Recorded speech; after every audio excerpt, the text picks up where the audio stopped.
Welcome to the deep dive. So, you know that feeling, right? That weekly screen time alert pops up, and you kind of look at it, half horrified, I don't know, fascinated by just how many hours went by. We've definitely all been there. Today, we're going to dive into this idea of the digital detox. Mm. And it's not about, throwing your phone in a river or anything extreme. It's more this deliberate break from our devices, something that's really picked up steam since around 2015.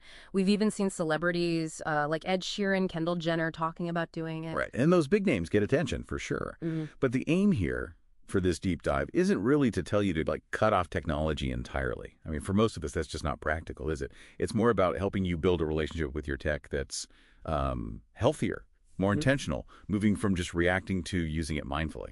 Okay, let's unpack that. Because when we're always connected, it feels sort of normal, maybe even necessary. But what's actually going on in our brains with the constant scrolling, the pings, the notifications? Yeah, that's the core of it. And it's pretty interesting how these platforms work. They're designed, specifically designed to trigger dopamine. You get you get a little hit, you scroll, find something new, another hit. Okay. It creates this reward system. But over time, your brain can actually get desensitized. Yeah. You need more to feel the same thing. Desensitized. Wow, so you just keep chasing it. Exactly. And what's really striking, some brain scans, people who show signs of, let's call it, technology dependency, their scans can actually look similar to those with, say, cocaine addiction. It affects focus, motivation. That's intense, cocaine addiction. So it's not just, oh, I waste time on my phone. It's changing our brain chemistry. It appears to be, yes. And beyond the dopamine loop, there's more. All that screen time. It can trigger cortisol, the stress hormone. That messes with your mood. And then there's the blue light we always hear about. Right, the blue light affecting sleep. Definitely. It interferes with melatonin production. Melatonin tells your body it's time to sleep. Yeah. So less melatonin, worse sleep. It's a direct link. All this constant input, it kind of fractures our attention span. Multitasking feels impossible sometimes, doesn't it? Totally. That end of day brain fog. And maybe it's not just work. Okay, so that's the problem side, heavy stuff. But the flip side, the benefits of actually unplugging, this is where it gets really hopeful, I think. I saw this anecdote on Reddit. Someone did a detox, and they said their mornings became unreal. They got an insane amount done before work, and their actual performance at work went through the roof. That makes perfect sense. You reclaim that focus. Yeah. And it's not just productivity, it's connections too. Have you heard of the iPhone effect? Tell me more. It's this finding that just having a phone visible, like on the table during a conversation, it can actually lower the empathy between the people talking, just its presence. Wow. That's subtle but profound. And it connects to the bigger picture, doesn't it? How a detox can restore relationships. There's this story from Carlos Whitaker.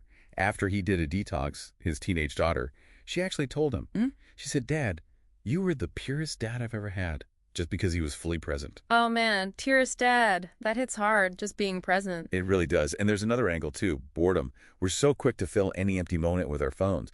But when you actually let yourself be bored, it can spark creativity, open you up to new interests. Life might feel a bit less stimulating second to second, but maybe more fulfilling. Less stimulating, but more fulfilling. I like that. Okay, so for someone listening thinking, all right, I get it, but what do I do? It doesn't have to be this massive overhaul, right? Not at all. Small steps, incremental changes. That's the key. Like what? Give us some actionable stuff. Okay. Simple things. Turn off most push notifications. Seriously. Reduce that constant pull. Another one. Try grayscale mode on your phone. Takes away the bright, shiny colors that make apps so appealing. Oh, interesting. Grayscale. Kills the visual candy. Exactly. And create phone-free zones or times. The bedroom is a big one. Helps with the sleep issues we talked about. Or the dinner table. Reclaim that time for connection. And maybe start really small. Day one. Just 15 minutes. Phone off. Somewhere else. See how it feels. 15 minutes. Okay, that feels doable, but it's not always easy, is it? There must be challenges. Oh, absolutely. It's definitely not always easy. You have that FOMO, the fear of missing out, that Reddit user you mentioned. They also said they felt out of the loop with humor sometimes. Because so many jokes come from current reels or TikToks they weren't seeing anymore. That's real. Yeah, the social pressure, feeling disconnected. Right. But maybe think of the detox less as a permanent solution and more as a diagnostic tool. Its real power isn't just the temporary break. It's that it shows you. It reveals how dependent you might be. It builds that self-awareness you need to create a sustainable, mindful relationship with tech long term. Not just for a week, but ongoing. A diagnostic tool, I like that framing. It's about learning about yourself. So we've covered a lot, the brain science, the downsides, but also the really powerful upsides of unplugging, even a little. It's about being intentional, isn't it? Not anti-tech, just more thoughtful tech use, reclaiming some headspace. Precisely. And maybe for you listening, here's something to think about, a little provocative thought.